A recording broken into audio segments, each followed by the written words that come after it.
Hello दोस्तों, आप लोगों के सामने एक नया वीडियो लेकर आ गए। दिख रहा होगा कॉपर ऑक्साइड। तो कॉपर ऑक्साइड है क्या? कॉपर ऑक्साइड रेक्टिफायर क्या है, उसके बारे में हम लोग जानेंगे। और इस चीज़ वीडियो अच्छी लगी तो लाइक और सब्सक्राइब करें, मेरे दोस्तों के साथ शेयर कीजिए। तो कॉपर ऑक्साइड, देखो कॉपर ऑक्साइड में पहले वाले रेक्टिफायर में ये रेक्टिफायर यूज़ किए जाते थे एसी को डीसी चेंज करने के लिए। उसके बारे में हम डिफिनेशन करेंगे, आपका पूरा रहेगा। अगर ये रेक्टिफायर की बात करें तो यहाँ पूरा रहेगा। और वीडियो अच्छी लगे तो लाइक और सब्सक्राइब जरूर करिएगा आपने, ठीक। तो यहाँ हम बात करते हैं पहली बात कि इसमें क्या क्या चीज़ लगे तो पूछ लेता है पैरामीटर। पहली बात, इसमें प्रेशर वाशर होता है, कॉपर होता है, बैरियर लेयर होता है, क्यूप्रस ऑक्साइड होता है, लेड होता है, प्रेशर वाशर। इसमें पूछ लेता है कॉपर के किसी पर चढ़ाई जाती है कि क्यूप्रस ऑक्साइड, ये हो गया। उसके बाद इंसुलेशन है। तीसरी बात इसके पैरामीटर्स में टेम्परेचर पूछता है, इफिशियंसी तो टेम्परेचर 45 होता है, इफिशियंसी 65 से 75%, वोल्टेज से 5 से 11 वोल्ट, चेंज इन रेगुलेटर 25 से 35%, आउटपुट वोल्टेज चेंज 15%। तो ये सारे हमने लिख दिए, इसको आप लोग नोट डाउन कर लीजिएगा। सब पूछता है तो पूछने का उसका तरीका क्या है वो डिपेंड करता है क्या पूछ रहा है, क्या समझाना चाहिए। तो आपका बैरियर लेयर हो गया तब, और इसमें करंट जो फ्लो होती है ऑक्साइड से कॉपर की ओर फ्लो होती है। कहाँ होती है? ऑक्साइड से कॉपर की ओर करंट फ्लो होती है। नोट डाउन कर लीजिए आप लोग।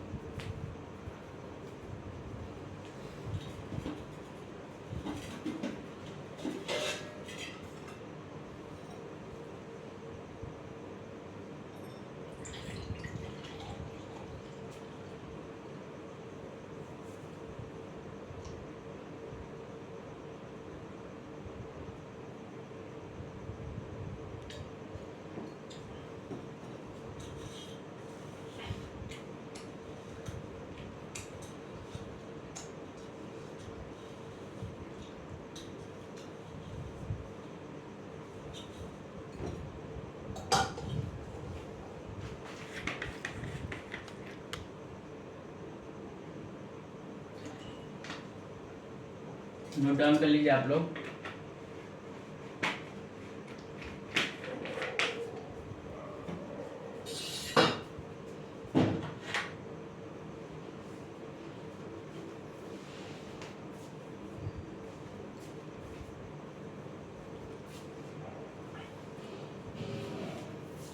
तो इसमें क्या है, पैरामीटर से इंसुलेशन में बस एक कॉपर ऑक्साइड ऐसा है, बहुत ज़्यादा टेंशन लाया नहीं है।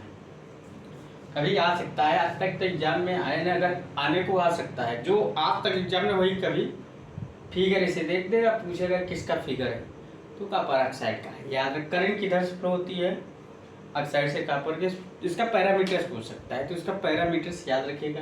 टेम्परेचर 45, इफिशियंसी 65 से 75, वोल्टेज 5 से 11, वोल्टेज रेगुलेशन 25 से 35, आउटपुट वोल्टेज चेंज इन 15%। समझ गए होंगे?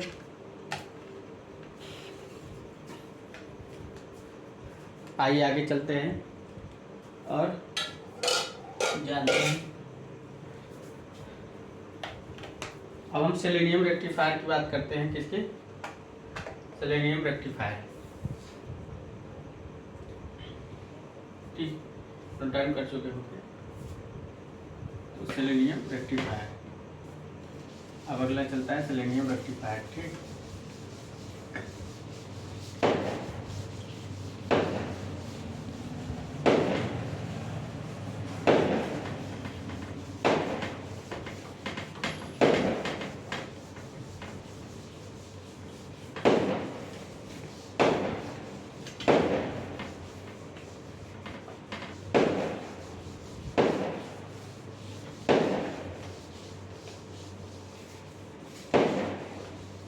अब सेलेनियम रेक्टिफायर की बात करते हैं।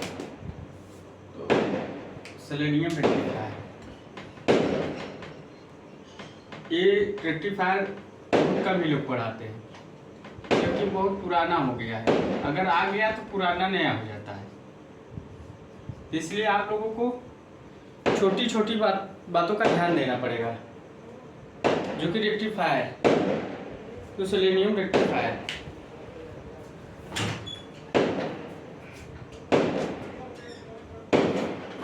तो आप लोगों को छोटी छोटी बातों का ध्यान देना पड़ेगा कि सेलेनियम रेक्टिफायर क्या होता है।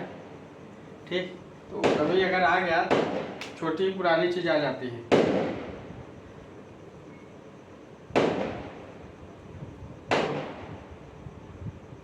थोड़ा इसको बीच बीच में देना पड़ता है। ठीक,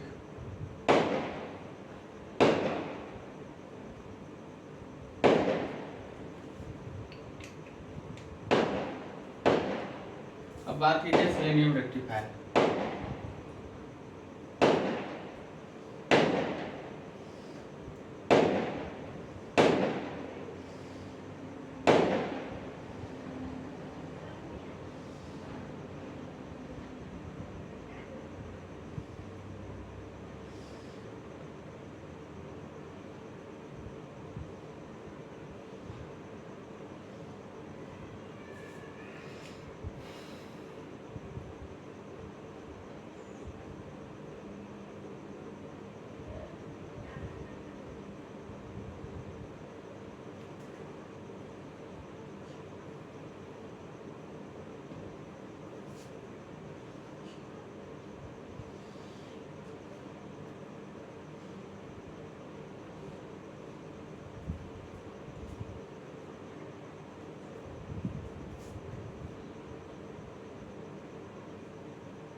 अगर इसमें आप लोग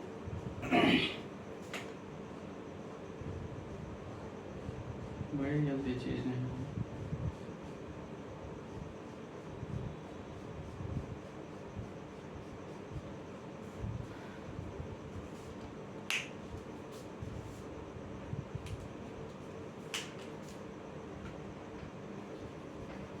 ये आपका बैरियर लेयर हो गया।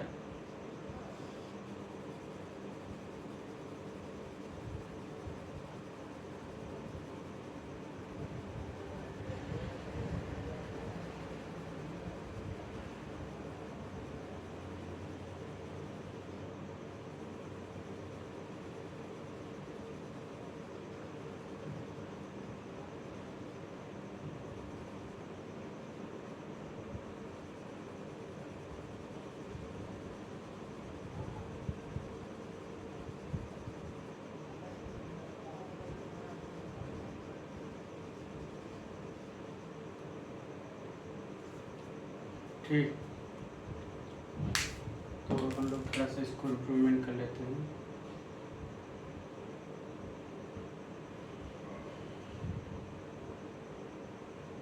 इसको इम्प्रूवमेंट कर लेते हैं।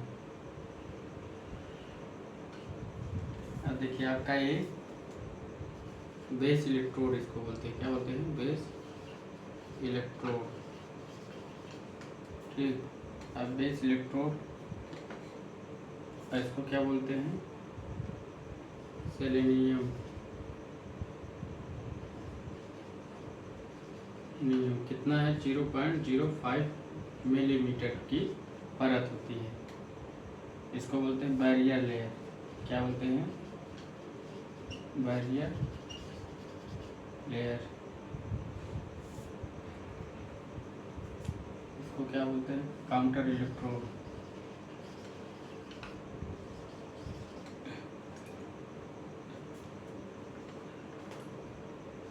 Electrode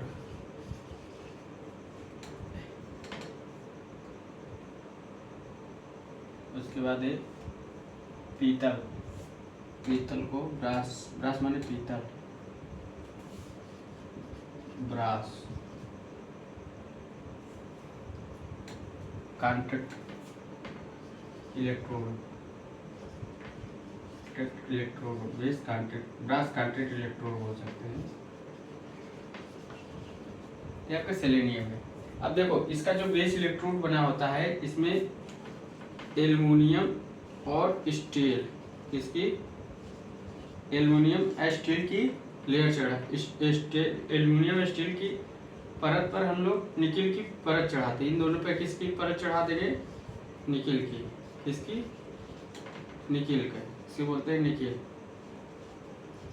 nickel. इसे बेस इलेक्ट्रोड बोलते हैं। तो इसका बेस इलेक्ट्रोड किसका बना होता है? एल्युमिनियम स्टील का, जो जिसके ऊपर हम लोग निकिल की लेयर चढ़ा देते हैं, तो इसको बोलते हैं बेस इलेक्ट्रोड। तो बेस इलेक्ट्रोड हमारा एल्युमिनियम स्टील का होता है, उस पर हम निकिल की लेयर चढ़ा देते हैं, उसके ऊपर सेलेनियम का लेयर चढ़ाते हैं जो 0.05 मिलीमीटर से होता है। उसके बाद बैरियर लेयर होता है, उसके बाद आपका काउंटर इलेक्ट्रोड होता है जो टिन या कैडमियम का बना होता है। टिन और कैडमियम, टिन और कैडमियम का बना होता है, टिन और कैडमियम का बना होता है। उसके बाद ब्रास कॉन्टैक्ट इलेक्ट्रोड, तो देखा जाए तो इसके ऊपर हम लोग पीतल का एक संपर्क इलेक्ट्रोड चढ़ा देते हैं जो बेस लेयर और कॉन्टैक्ट इलेक्ट्रोड को प्रोटेक्शन करता है। उसके बाद इसमें जो करंट फ्लो होता है वो आपका सेलेनियम से, इधर से सेलेनियम से काउंटर इलेक्ट्रोड की ओर करंट हमारा किधर फ्लो होता है? सेलेनियम से काउंटर इलेक्ट्रोड। तो यहाँ करंट वन डायरेक्शन में आपको दिख रहा है और यहाँ का सेलेनियम रेक्टिफायर। तो सेलेनियम रेक्टिफायर पूछ सकता है आपसे, तो पूछने के बाद इस सबका पैरामीटर्स पूछा, और हाँ इसका पैरामीटर्स में लिखाते हैं, इसको नोट डाउन आप लोग कर लीजिए। तो इसका बेस इलेक्ट्रोड एल्यूमिनियम स्टील जिस पर निकल की परत चढ़ाते हैं, बेस इलेक्ट्रोड हो गया। उसके बाद आता है सेलेनियम जिसकी लेयर होती है 0.05 मिलीमीटर्स होती है। उसके बाद बैरियर लेयर होता है। उसके बाद किसकी परत होती है? काउंटर इलेक्ट्रोड जो टिन एंड कैडमियम की बनी होती है। और उसके बाद ब्रास कॉन्टैक्ट इलेक्ट्रोड होता है जो सेलेनियम को या बेस इलेक्ट्रोड को प्रोटेक्शन प्रदान कर, इसमें करंट सेलेनियम से काउंटर इलेक्ट्रोड की ओर करंट फ्लो होता है। नोट डाउन कर लीजिए।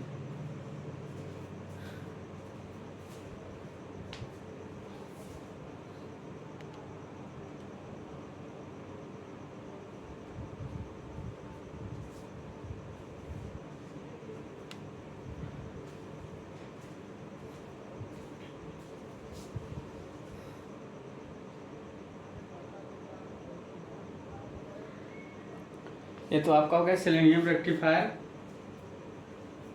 इस पर कुछ आते, इसका जो थोड़ा सा आता है, इसका के बारे में थोड़ा पॉइंट टू पॉइंट टॉपिक आता है, तो उस चीज़ को हम लोग देखते हैं। तो रेक्टिफायर के बारे में आप लोग मज़ा आ रहा हो, क्योंकि स्टेप बाय स्टेप रेक्टिफायर हम लोग पढ़ा रहे हैं आपको। तो copper oxide, glass bulb, mercury arc rectifier, mercury arc rectifier में हम क्या पढ़े? ग्लास बल्ब, स्टील टैंक, ये कॉपर ऑक्साइड रेक्टिफायर, इसमें कॉपर ऑक्साइड और सेलेनियम रेक्टिफायर। मेटल या प्लेट में ये आपका ये मेटल प्लेट रेक्टिफायर है, या तो कॉपर ऑक्साइड है या तो सेलेनियम। इसको नोट डाउन कर लिए होंगे। अब आगे इसको डिलीट करते हैं, आगे चलते हैं।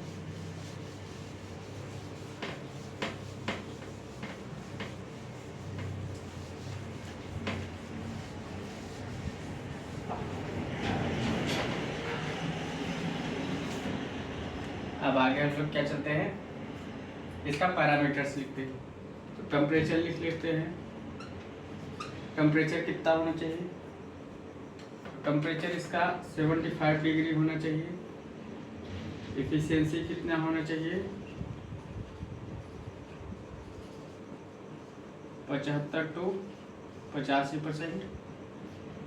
दूसरी बात, वोल्टेज 100 वोल्ट। और उसके बाद एक पैरामीटर और है आउटपुट वोल्टेज चेंज। तो कितना आउटपुट वोल्टेज चेंज हो सकता है? 5 to 10%। तो ये जरूर पूछता है। तो टेम्परेचर पूछ लेगा, या तो एफिशिएंसी पूछ लेगा, या तो वोल्टेज पूछ लेगा, या तो आउटपुट चेंज। ज़्यादातर इस टेम्परेचर पूछ लेता है, एफिशिएंसी पूछ लेता है, और वोल्टेज पूछ लेगा। तो दोनों का डिफरेंस देखा जाए तो कॉपर ऑक्साइड का टेम्परेचर कितना था? 75। उसका एफिशिएंसी कितना था? 65 to 75। इसका 75 to 85 है। वोल्टेज कितना है? इसका 100 है। उसका कितना था? 5 से 11 वोल्ट था।